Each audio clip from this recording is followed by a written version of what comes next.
Good morning students, आपका हमारे channel maths easy है में स्वागत है। मेरा नाम है प्रेम और आज हम क्लास 10th का एक बहुत इंपॉर्टेंट चैप्टर स्टार्ट करने जा रहे हैं जिसका नाम है ट्रिग्नोमेट्री। क्या नाम है? ट्रिग्नोमेट्री। इससे पहले वाले वीडियो में हम कोऑर्डिनेट ज्योमेट्री को ख़त्म किए हैं और बहुत अच्छे से ख़त्म किए। सबसे पहली बात है कि उस पूरे चैप्टर को हम लोग अच्छे से समझे हैं और उसके बाद उसके सारे क्वेश्चंस को भी सॉल्व किए हैं। ठीक है, तो आज हम लोग शुरू करेंगे क्या?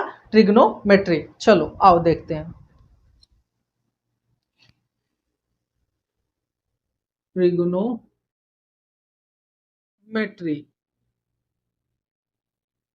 तो सबसे पहली बात यह है कि ट्रिग्नोमेट्री का यूज हमको कहाँ पड़ता है, ट्रिग्नोमेट्री को हम यूज कहाँ करते हैं। तो जब हम देखते हैं मकर संक्रांति का समय आता है तो हम देखते हैं कि ऊपर पतंग उड़ते रहता है, तो उसका डिस्टेंस निकालने के लिए, अब मान लीजिए पतंग पर से कोई फीता तो गिराएगा नहीं, तो इसी तरह से ये एक इनविजिबल फीता है जो कि डिस्टेंस को मापता है। ट्रिग्नोमेट्री क्या है? हमारा इनविजिबल फीता है जो कि किसी भी डिस्टेंस को हमको नाप कर बता देता है। क्या है? इनविजिबल फीता है। अब मान लीजिए आप यहाँ से कुतुब मीनार देखने गए हैं, तो आप जहाँ खड़े हैं वो ऊपर उस मीनार को देख रहे हैं, तो वहाँ से यहाँ तक का जो आप डिस्टेंस निकालिएगा और उसके हाइट निकालिएगा, तो वो हम किसके मदद से निकालते हैं? ट्रिग्नोमेट्री के मदद से ही निकालते हैं। तो ट्रिग्नोमेट्री को हम लोग क्या कह सकते हैं? ट्रिग्नोमेट्री को हम लोग इनविजिबल फीता कह सकते हैं। इनविजिबल इनविजिबल इनविजिबल फीता कह सकते हैं। क्या कह सकते हैं? इनविजिबल फीता। इनविजिबल फीता जो क्या करता है, हमको डिस्टेंस और हाइट को मेजर करके देता है। क्या करता है? डिस्टेंस और हाइट को मेजर करके देता है। डिस्टेंस और हाइट को मेजर करके देता है। हाइट को मेजर करता है। मेजर करता है। ठीक है, करता है। ये जान लिए हम लोग कि ट्रिग्नोमेट्री होता क्या है। तो ट्रिग्नोमेट्री एक तरह से इनविजिबल फीता है। अब मान लो वहां पर कोई हाइट पे जाएगा तो नहीं कि फीता गिरा के उसके बाद नापेंगे। तो इससे हम लोग क्या होता है कि एक एंगल को एंगल क्रिएट करते हैं, उसके बाद नीचे वाले डिस्टेंस को लेते हैं और वो हाइट को हम लोग निकाल लेते हैं, और ये काम हम ट्रिग्नोमेट्री के मदद से करते हैं। तो एक तरह से ये इनविजिबल फीता ही हुआ जिससे हम डिस्टेंस और हाइट का मेजर करते हैं, डिस्टेंस और हाइट को मेजर करते हैं। ये समझ में आ गया? ट्रिग्नोमेट्री क्या है? हमारा इनविजिबल फीता है। ठीक है, फीता देखते हो आप लोग, घर में मिस्त्री काम करता है, कोई काम करता है तो लेंथ नापने के लिए, या मम्मी आपकी सिलाई करती है तो कपड़ा सब मापने के लिए उस टेप का इस्तेमाल करती है, फीता का इस्तेमाल करती है। तो वो विजिबल है, वो आप के हाथ में विजिबल रहता है। बट ये क्या है? इनविजिबल है, जो कि हमको हाइट और डिस्टेंस मेजर करके दे देता है। ये समझ में आ गया? अब ये जब समझ में आ गया तो देखो इस वर्ड का मतलब हम लोग समझ लेते हैं कि वर्ड का मतलब क्या है। अब ये वर्ड जो है अपने आप में अपना मतलब दे रहा है। देखो क्या है, ये ट्राई लिखा है, ये गॉन लिखा है और ये मेट्रॉन लिखा है। मतलब इस तरह से इसको तोड़े तो लिखा है, सब अपना अपना मतलब दे रहा है। ट्राई मतलब क्या हुआ बाबू? ट्राई मतलब होता है थ्री। ट्राई मतलब थ्री। गॉन मतलब होता है साइड्स या एंगल। ठीक है, और मेट्रॉन मतलब होता है मेजरमेंट। मेजरमेंट। ठीक है, मेजरमेंट। अब देखो ये तीनों चीज आ गया, थ्री साइड्स मेजरमेंट। अब देखो बाबू, हम लोग जब ज्योमेट्री को पढ़ते हैं तो ज्योमेट्री में थ्री साइड बाबू किस में आता है? थ्री साइड किस में आता है? थ्री साइड हमारा ट्रायंगल में आता है। थ्री साइड किस में आता है? ट्रायंगल में आता है। ट्रायंगल में आता है, और ट्रायंगल को हम लोग पढ़ेंगे भी अभी। ट्रायंगल में आता है, मगर बच्चा से भी हम लोग पढ़ते हैं ट्रायंगल। ट्रायंगल तो हमारा लगता है क्लास 4-5 में भी ट्रायंगल हम लोग पढ़ते हैं। तो ट्रायंगल को हम लोग दो भाग में बांटते हैं। क्या? एक बाई साइड और एक बाई एंगल। बाई साइड जो बांटते हैं उसमें भी हमारा ट्रायंगल तीन प्रकार का होता है, और जब बाई एंगल बांटते हैं तो उसमें भी हमारा ट्रायंगल तीन प्रकार का होता है। बाई साइड जो तीन बांटते हैं वो क्या सब होता है? तो इक्विलेटरल ट्रायंगल, स्केलेन ट्रायंगल और आइसोसेलेस ट्रायंगल। इक्विलेटरल ट्रायंगल मतलब क्या? कि जिसका तीनों साइड बराबर हो। आइसोसेलेस ट्रायंगल मतलब क्या? जिसका दो साइड बराबर हो। और स्केलेन ट्रायंगल मतलब क्या? जिसका तीनों साइड डिफरेंट हो। ठीक है, ये हमारा बाई साइड हुआ। और बाई एंगल क्या हुआ हमारा? तो बाई एंगल तीन होता है। एक होता है हमारा एक्यूट एंगल ट्रायंगल, एक जिसका सम 90 डिग्री से कम होता है, दूसरा होता है राइट एंगल ट्रायंगल जिसका एक एंगल 90 डिग्री का होता है। तीसरा होता है ऑब्ट्यूज एंगल ट्रायंगल जिसका जो है 90 डिग्री से ज्यादा होता है, ठीक है, सम। ठीक है, तो इसमें क्या करना है, ये ट्रायंगल के बारे में। अब जो है हमको इस चैप्टर में एक ट्रायंगल के बारे में पढ़ना है जिसका नाम है राइट एंगल ट्रायंगल। क्या नाम है? Right angle triangle. Right angle triangle, ठीक है, राइट एंगल ट्रायंगल। बाबू इस राइट एंगल ट्रायंगल पर ही हमारा पूरा ट्रिग्नोमेट्री टिका हुआ है। तो राइट एंगल ट्रायंगल को आप लोग दोस्त बना लो और इसके बारे में सारा चीज जान लो, उसके बाद आपको सवाल बनाने में कोई दिक्कत नहीं होगा। देखो दिक्कत कब होता है कि जैसे हम चैप्टर खोले और डायरेक्ट सवाल पे पहुंच गए, सवाल बनाना स्टार्ट कर दिए, उसके बाद वो सवाल बना नहीं और उसके बाद हमको मैथ्स टफ लगने लगता है, हम बुक बंद करके रख देते हैं और बोलते हैं कौन पढ़ेगा, कर लेंगे ऐसे। मगर ये नहीं, जैसे कि तुम अपने दोस्त के बारे में सब चीज जानता है, उसके बारे में अगर हम सब चीज पूछे तो तुम सब चीज फटाफट फटाफट सब चीज बता देगा। उसी तरह राइट एंगल ट्रायंगल को भी दोस्त बना लो, इसके बारे में सारा चीज जान लो, उसके बाद तुमको सवाल में कहीं दिक्कत नहीं होगा, उसके बाद तुम सवाल मैथ्स का सवाल भी फटाफट बनाते चला जाएगा। ठीक है, तो राइट एंगल ट्रायंगल के बारे में ही हम लोगों को इस चैप्टर में पूरा पूरा पढ़ना है। चलो अब आओ आगे देखते हैं। इतना समझ में आ गया? चलो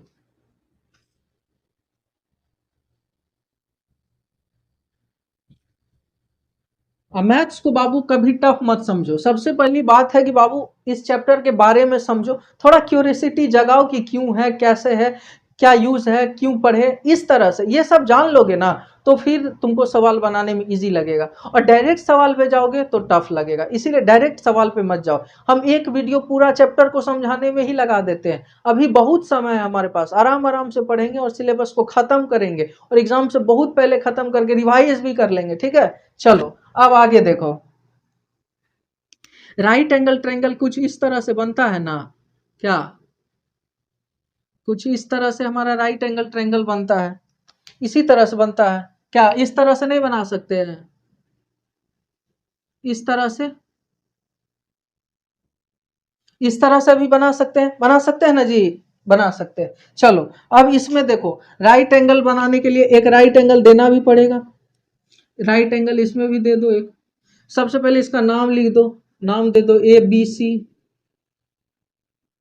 और इसका नाम दे दो P Q R. P Q R नाम दे दिया। अब नाम देने के बाद इसमें क्या करना होता है राइट एंगल ट्रायंगल में? तो इसमें बाबू तीन चीज होता है जो कि हम लोग ट्रायंगल में पढ़े हैं। तीन चीज क्या सब होता है? तीन चीज, एक होता है हमारा परपेंडिकुलर, परपेंडिकुलर, परपेंडिकुलर जिसको हिंदी में लंब बोलते हो आप लोग, और इसको शॉर्ट में पी से लिखते हैं। एक होता है हमारा बेस, बेस जिसको हिंदी में आधार बोलते हो, ठीक है। और एक होता है हमारा हाइपोटेनस, हाइपोटेनस, एच से डिनोट करते हैं इसको, एच से डिनोट करते हैं, ठीक है। ये तीन चीज ही इसमें होता है। और बच्चे गलती क्या करते हैं ना इसमें ट्रायंगल को आइडेंटिफाई करने में, क्योंकि देखो अब इसके हम पहले क्या बोले, इसको दोस्त बना लो, इसके बारे में सब चीज जान लो। तो पहला गलती इसमें क्या करते हैं बच्चे कि जैसे ही ये देख लेते हैं इस तरह से एंगल, ये खड़ा लाइन को देख लेते हैं, इसको परपेंडिकुलर मान लेते हैं। ये नहीं मानना है, यहां से ही सवाल गलती करना शुरू कर देते हैं और उसके बाद क्वेश्चन नहीं बनता है, बुक बंद करके रख देते हैं।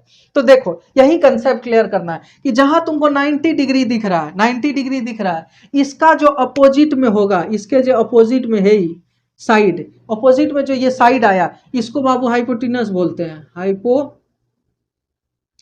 बोलते हैं, ठीक है। उसी तरह इसमें भी देख लो, 90 का अपोजिट में है ये वाला, इसको तुम हाइपोटेनस बोल दो, एच से डिनोट कर दो, ठीक है। ये हो गया। अब देखो अब क्या दिक्कत है, दिक्कत यहां आता है कि बच्चा हमारा परपेंडिकुलर और बेस, इसको हम किस तरह से आइडेंटिफाई कर सकते हैं। तो देखो थीटा कहां लगा हुआ है, सबसे पहली बात थीटा लगा कहां है। तो थीटा अगर यहां लगा, थीटा जहां लगा, अब देखो थीटा कहां लगा, थीटा यहां लगा, थीटा। अब थीटा जिस साइड से सटा हुआ है, यानी कि जिस साइड से एडजेसेंट है हमारा थीटा, उसी को हम लोग बेस बोलते हैं। क्या बोलते हैं? बेस बोलते हैं, बेस बोलते हैं, बेस बोलते हैं, उसको हम लोग क्या बोलते हैं, बेस बोलते हैं। और थीटा के अपोजिट वाला जो साइड होगा, ये वाला साइड, थीटा के जो अपोजिट में ये साइड है, इसको हम लोग परपेंडिकुलर बोलते हैं, परपेंडिकुलर बोलते हैं, परपेंडिकुलर बोलते हैं। ये समझ में आ गया, इतना क्लियर है। अब देखो, अब क्या हम क्यों बोले थे कि ये खड़ा लाइन को हम लोग परपेंडिकुलर बोल देते हैं। यहाँ पे इसको तुम परपेंडिकुलर बोल सकते हो, मगर देखो इसको हम चेंज कर देते हैं। कैसे चेंज कर देंगे, ये थीटा हम यहाँ लगा देते हैं, थीटा क्या करेंगे, यहां लगा दिए। अब थीटा जैसे ही यहां लगा, तो थीटा जो यहां लगा, तो अब क्या होगा, हम क्या बोले थे, थीटा जिस साइड से सटा हुआ है उसको क्या बोलते हैं, बेस बोलते हैं। उसको क्या बोलते हैं, बेस बोलते हैं, उसको बेस बोलते हैं। और थीटा के जो अपोजिट वाला साइड होगा, अपोजिट वाला साइड होगा, इसको परपेंडिकुलर बोलते हैं, उसको परपेंडिकुलर बोलते हैं, परपेंडिकुलर बोलते हैं। ठीक है, परपेंडिकुलर बोलते हैं। तो इसी को बाबू कंसेप्ट को क्लियर रखना है कि थीटा बाबू, पहले हमको ट्रायंगल में तो 90 डिग्री देखना है, 90 डिग्री जैसे ही देखे उसके अपोजिट वाले का हाइपोटेनस बोल दिए। और ये राइट एंगल ट्रायंगल का सबसे बड़ा साइड भी होता है। ठीक है, ये समझ में आ गया, सबसे बड़ा साइड। उसके बाद हमको थीटा देखना है कि थीटा कहाँ है। अब थीटा जिस एडजेसेंट साइड से लगा, थीटा जिस एडजेसेंट साइड से लगा उसको हम लोग बेस बोलेंगे। अब बस उसी तरह थीटा के जो अपोजिट वाला साइड होगा उसको परपेंडिकुलर बोलेंगे। ठीक है, समझ में आ गया, इसमें कोई दिक्कत नहीं। इतना बाबू इसको ध्यान रख, इसमें दो ही चीज ध्यान रखना, 90 डिग्री के अपोजिट वाला हाइपोटेनस और थीटा के एडजेसेंट वाला बेस होगा। ये क्लियर हो गया। ये अगर क्लियर हो गया तो तुम्हारा सवाल सब अब बनना लगेगा, अभी कोई गलती नहीं होगा। ठीक है, चलो अब आगे देखते हैं। इसमें ये समझ में जब आ गया तो कोई दिक्कत नहीं था इसमें, बस हमको देखना है कि 90 डिग्री कहाँ है और थीटा कहाँ है। ये दोनों देख के हमको परपेंडिकुलर, बेस और हाइपोटेनस जो है वो क्या करना, आइडेंटिफाई कर लेना है। ठीक है, अब इसमें बाबू एक चीज आता है, पाइथागोरस थ्योरम। क्या आता है, पाइथागोरस थ्योरम, पाइथागोरस थ्योरम। अब बाबू ये क्या कहता है, पाइथागोरस थ्योरम क्या कहता है, तो ये कहता है हमको पाइथागोरस थ्योरम, ये कहता है पी स्क्वायर प्लस में बी स्क्वायर बराबर में एच स्क्वायर, बराबर में एच स्क्वायर। ये हमारा कहता है पाइथागोरस थ्योरम। क्या कहता है, पाइथागोरस थ्योरम। पी मतलब परपेंडिकुलर, परपेंडिकुलर, बी मतलब बेस, एच मतलब हाइपोटेनस, हाइपोटेनस। ठीक है, ये पी हो गया, ये बी हो गया और ये एच हो गया। ठीक है, ये समझ में आ गया कि यानी कि परपेंडिकुलर का स्क्वायर करेंगे प्लस बेस का स्क्वायर करेंगे तो वो जो होगा हाइपोटेनस के स्क्वायर के बराबर में होता है। ठीक है, ये समझ में आ गया कि परपेंडिकुलर का स्क्वायर प्लस बेस का स्क्वायर बराबर हाइपोटेनस का स्क्वायर। इस पॉइंट को भी ध्यान रखना है क्योंकि हमारा जो फर्स्ट एक्सरसाइज है उसमें इसी पर सवाल बना हुआ है और ट्रिग्नोमेट्री में इसका ध्यान रखना जरूरी है। ये भी क्या है, राइट एंगल का पार्ट ही है, राइट एंगल ट्रायंगल का पार्ट ही है, तो इसको भी ध्यान रखना। इसी में बाबू सवाल में टाइम बचाने के लिए एक चीज आता है, ट्रिपलेट्स। क्या आता है, ट्रिपलेट। अब ये क्या होता है, ट्रिपलेट क्या होता है, अब देखो ये कुछ नया चीज नहीं है, ये कुछ ट्रिक्स है, ट्रिक्स है। वो क्या होता है इसमें कि समय बचाने के लिए, क्वेश्चन में समय बचाने के लिए तुम्हारा यूज होगा। ठीक है, इसमें जैसे क्या है, पी है, बी है और एच है, ये है ना परपेंडिकुलर, बेस और हाइपोटेनस। तो अब मान लो जैसे ये दो चीज हमको दिया है फिगर में, 5 दे दिया, 12 दे दिया, परपेंडिकुलर बेस दे दिया, तो ये दे दिया तो हम एच तो निकाल लेंगे। मगर ये अगर दे दिया है 5 12 तो इसका हाइपोटेनस 13 होगा। अगर 8 15 दिया हुआ है तो ये 17 हो जाएगा। 3 4 दिया हुआ है तो ये 5 हो जाएगा। 9 40 दिया हुआ है तो ये 41 हो जाएगा। ठीक है, यही बात है, यही है ट्रिपलेट्स। यही क्या है, ये है हमारा ट्रिपलेट्स। इसमें क्या, ये बस हमको समय बचाने के लिए, क्या बचाने के लिए, समय बचाने के लिए। अगर ये दो चीज दिया है तो इसका हाइपोटेनस यही होगा, ये दो चीज दिया है तो इसका बेस यही होगा, ये दिया है तो उसका परपेंडिकुलर ये होगा। ये दो चार गो है तो इसको याद रखोगे तो समय बचाने के लिए। नहीं तो हमारा बेसिक्स में तो ये है ही कि P square plus B square बराबर एच स्क्वायर होता है। ठीक है, ये समझ में आ गया, इसमें कोई दिक्कत। चलो ये हो गया, तब आगे आओ। अब आते हैं हम चैप्टर के मेन कंसेप्ट पर, जिसको देख के बच्चा सब डरते रहता है कि क्या है क्या है क्या है नहीं है। तो मेन कंसेप्ट जो है वो हमारा क्या है, तो वो हमारा है trigonometric ratios. Trigonometric ratios, trigonometric ratios, trigonometric ratios. अब ये क्या है, ट्रिग्नोमेट्रिक रेशियोज क्या है? रेशियो मतलब क्या होता है? रेशियो मतलब क्या होता है? अनुपात, यानी कोई चीज कितना में कितना है, कोई चीज कितना में कितना है, अनुपात इसी को ना बोलते हैं। जैसे क्या, 4/5, यानी 5 में 4 भाग वो ले लिया, 1 भाग मेरे पास है, 5/4, इस तरह से, तो वही अनुपात है। तो ट्रिग्नोमेट्रिक रेशियो जो है, सॉरी, ट्रिग्नोमेट्रिक रेशियो जो है वो हमारे पास 6 है। ट्रिग्नोमेट्रिक रेशियो क्या है? 6 है। कौन कौन सा? तो एक है हमारा साइन, एक है हमारा कोसाइन,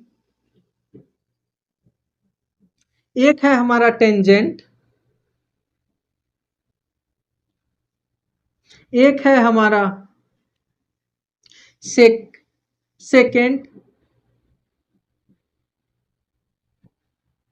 एक है हमारा कोसेकेंड, और एक है हमारा कॉटजेंट।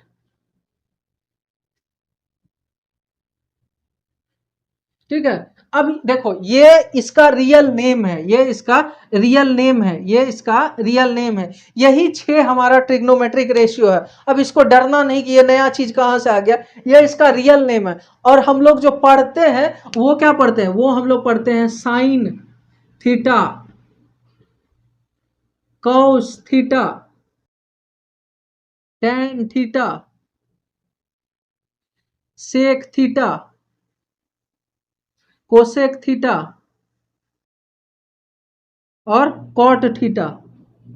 ठीक है, ये इसका फुल नेम है, ये इसका क्या है, फुल नेम है। साइन, कोसाइन, टेंजेंट, सेकेंड, को सेकेंड एंड को टेंजेंट। ठीक है, ये इसका फुल नेम है। मगर हम लोग जो पढ़ते हैं वो क्या पढ़ते हैं, साइन, कॉस, टेन, सेक, कोसेक और कॉट।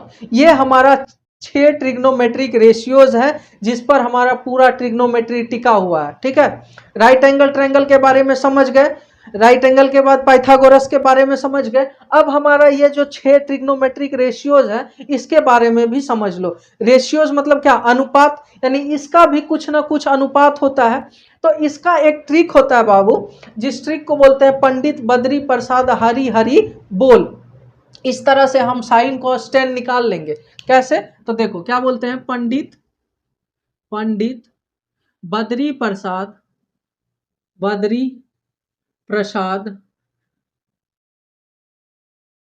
हरि हरि बोल। ठीक है, तो बाबू इस सब में फर्स्ट लेटर सबका ले लो, सब में फर्स्ट लेटर ले लो, PH BH PB। तो ये साइन का हो जाता है, ये कॉस का हो जाता है, और ये टेन का हो जाता है। क्या हो जाता है, तो साइन को P/H के रेशियो में लिखते हैं। साइन को क्या लिखते हैं, P/H, ये इसका रेशियो है। कॉस का B/H, टेन को P/B। इसी टेक्निक से लिखे हैं कि पंडित बद्री प्रसाद हरि हरि बोल। साइन का P/H, कॉस का B/H और टेन का P/B। ये हमारा इसका रेशियो हो गया। अब इसका क्यों नहीं लिखे, तो इसका क्या होता है कि ये जस्ट उल्टा होता है। अब कौन किसका उल्टा होता है ये भी देख लो, कौन किसका उल्टा होता है। तो साइन का उल्टा होता है बाबू कोसेक। क्या होता है, साइन का उल्टा होता है कोसेक, यानी कि साइन बराबर 1/कोसेक भी लिख सकते हैं हम लोग। ठीक है, तो साइन का उल्टा कोसेक होता है। तो कोसेक जब हम लिखेंगे तो इसका रेशियो क्या हो जाएगा, ये P/H है ना, इसको बदल दो, इसको H/P कर दो, H/P कर दो, H/P कर दो। तो ये हमारा कोसेक का हो गया। अब देखो, कॉस का उल्टा होता है सेक, कॉस का उल्टा होता है सेक, तो इसको H/B कर दो, H/B कर दो, H/B कर दो। और उसके बाद टेन का उल्टा होता है कॉट, टेन का उल्टा होता है कॉट, यानी इसको B/P कर दो, B/P कर दो। ठीक है, ये आपका 6 रेशियो क्लियर हो गया, 6 रेशियो क्लियर हो गया बाबू। इसको जो है एक ट्रिक तो है, ये ट्रिक से याद रख लो, ये ट्रिक से याद रख लो, और नहीं तो ऐसे भी याद कर लोगे। तो P मतलब क्या, परपेंडिकुलर, H मतलब हाइपोटेनस, B मतलब बेस, ये सारा तो हम बता ही दिए हैं पाइथागोरस में। तो बस इसी रेशियो पे जो है हमको आगे सवाल सब लगाना है। तो इसको ध्यान रखोगे, साइन का उल्टा क्या होता है, कोसेक, बोलना है साइन का उल्टा कोसेक, सेक का उल्टा, साइन का उल्टा कोसेक क्या होता है, कोसेक होता है, कोसेक होता है। कॉस का उल्टा, कॉस का उल्टा क्या होगा, कॉस का उल्टा सेक, कॉस का उल्टा सेक, और टेन का उल्टा कॉट, टेन का उल्टा कॉट।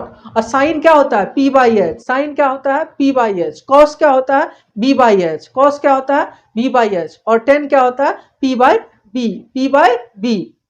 तो इसको ध्यान रखना है, ये ट्रिग्नोमेट्रिक हमारा रेशियो हो गया, ठीक है, ये समझ में आ गया। और ये जान लो कि साइन जो है वो कोसेक का उल्टा है, साइन जो है, जैसे ये भी देख लो, अब ये भी देख ही लो, यहाँ साइन को हम लोग, साइन को, साइन थीटा को 1 बाई कोसेक थीटा कह सकते हैं, ठीक है।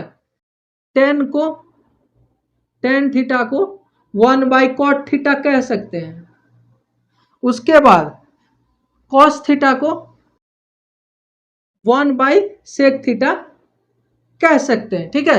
तो ये बात भी ध्यान रखना, ये जो उल्टा किए हम, ये इसी बेसिस पे उल्टा किए, ठीक है। ये समझ में आ गया कि साइन कॉस, ये छो जो है रेशियोज आपको दिमाग में एकदम माइंड मैप हो जाना चाहिए, ताकि जो जब आप सवाल बनाइएगा तो आपको डायरेक्ट ये सब हिट करे और आप डायरेक्ट सवाल में लगाइए और सवाल को तुरंत सॉल्व कर दीजिए, ठीक है। इतना समझ में आ गया, इतना क्लियर है, ये सब क्लियर हो जाने के बाद ट्रिग्नोमेट्रिक रेशियोज हमारा क्लियर हो गया, साइन कॉस टेन। अब देखो एक बात इसमें और ध्यान देना, अब जैसे कहीं साइन थीटा है ना बाबू, तो साइन थीटा है, या कहीं पर साइन ए है, या कहीं पर कॉस ए है, तो ये मत मानना कि कॉस गुना ए है, कॉस गुना ए नहीं है, कॉस गुना ए नहीं है, साइन गुना ए नहीं है, ये ए नहीं है, ठीक है। ये सब जो है गुना में नहीं है, यानी कि ये सब मल्टीप्लाई नहीं है। इसको हम लोग क्या बोलते हैं ना, जैसे अगर ये ए लिखा हुआ है तो cos, cos angle of A, cos angle of A, angle of A, उसको हम लोग कॉस ए लिखते हैं, कॉस ए लिखते हैं, ठीक है। ये ध्यान देने वाली बात है। इसको जैसे साइन एंगल ऑफ थीटा, ये नहीं समझ लेना कि साइन गुना थीटा है, साइन गुना थीटा कुछ नहीं होता है। उसी तरह साइन ए है तो साइन गुना ए नहीं है, ए अगर यहां से हट जाए तो फिर ये साइन ए नाम का कोई चीज नहीं होता, साइन ए नहीं है, sine angle, angle of A है, जैसे sine angle of A, angle of A, तब उसको हम लोग बोलेंगे साइन ए, ठीक है, साइन ए। इसको बाबू गुना में नहीं समझना है, आप लोग को गुना में नहीं समझना है, ठीक है। ये समझ में आ गया, इतना क्लियर है। तो आज के लिए हम इतना ही रहने देते हैं। आज हम लोग क्या सब देखे, सबसे पहले तो देखे कि ट्रिग्नोमेट्री का यूज कैसे होता है, ट्रिग्नोमेट्री आया क्यों हमारे लाइफ में, ट्रिग्नोमेट्री का यूज क्यों है। उसके बाद ट्रिग्नोमेट्री वर्ड्स के बारे में जाने कि ट्राइगोन मतलब 3 साइड का मेजरमेंट, फिर देखते हैं कि 3 साइड किस में होता है, तो ज्योमेट्री में होता है। तो ज्योमेट्री में भी हमको एक इसमें ट्रायंगल के दोस्त बनाना है, वो ट्रायंगल कौन सा होगा, तो राइट एंगल ट्रायंगल वो हमारा दोस्त होगा। उसके बाद राइट एंगल में देखें कि किस तरह से परपेंडिकुलर लिखा जाता है, किस तरह से बेस लिखा जाता है, किस तरह से हाइपोटेनस लिखा जाता है। ये देखने के बाद हम 6 ट्रिग्नोमेट्रिक रेशियोज के बारे में जाने, जिसको एक ट्रिक से पंडित बद्री प्रसाद हरी बोल से हम लोग क्लेरिफाई किए कि इस तरह से P by H, B by H और P बाई B से क्वालिफाई किए। उसके बाद ये साइन को 1 बाई कोसेक, टेन को, ये दोनों मतलब क्या होता है, ये इसका ऑपोजिट होता है, इसीलिए इसका जो है, इसको जब हम रेशियोज में लिखते हैं तो उसको रेसिप्रोकल कर देता है, यानी कि बदल देता है, ठीक है। इतना समझ में आ गया, इतना क्लियर है, ठीक है। चलो अब आज के लिए इतना ही। वीडियो अगर अब अच्छा लग रहा है तो अपने दोस्त को भी भेजो, ताकि उसको भी मैथ्स इजी लगने लगे, और मैथ्स वाकई में इजी है, ठीक है। तो वीडियो अच्छा लग रहा है तो लाइक करो, सब्सक्राइब करो और शेयर करो, ठीक है। धन्यवाद।